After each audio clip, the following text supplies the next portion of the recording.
সাবেক আইজিপি বেনজির আহমেদ এবং সাবেক সেনাপ্রধান জেনারেল আজিজ জাতির জন্য লজ্জার বলে মন্তব্য করেছেন বিএনপির মহাসচিব মির্জা ফখরুল ইসলাম আলমগীর। দুপুরে জাতীয় প্রেস ক্লাবের শহীদ প্রেসিডেন্ট জিয়াউর রহমানের ৪৩তম শাহাদাত বার্ষিক উপলক্ষে মহিলা দলের আলোচনা সভায় তিনি এই মন্তব্য করেন। গেল ১৫ বছরে আওয়ামী লীগ দেশকে ধ্বংস করে ফেলেছে উল্লেখ করে ফখরুল বলেন, নিরপেক্ষ সরকারের অধীনে নির্বাচন দিলে আওয়ামী লীগ ১০টি আসনেও জিততে পারবে না। জনগণের জন্য নয়, বরং নিজেদের পকেট ভারী করতেই সরকার বড় বড় প্রকল্প করেছে বলেও অভিযোগ করেন বিএনপির মহাসচিব।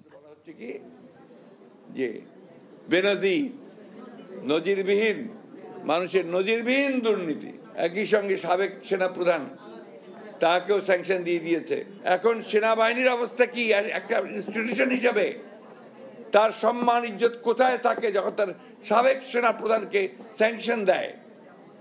সেই পুলিশ বাহিনীর মর্যাদা কোথায় থাকে যার সাবেক প্রধানকে এবং ডিবিজিকে পালিয়ে যেতে হয় দেশ থেকে? কোথায় থাকে? কার সম্মান কোথায় থাকে? আজকে এরা দেশটাকে ধ্বংস করে ফেলেছে।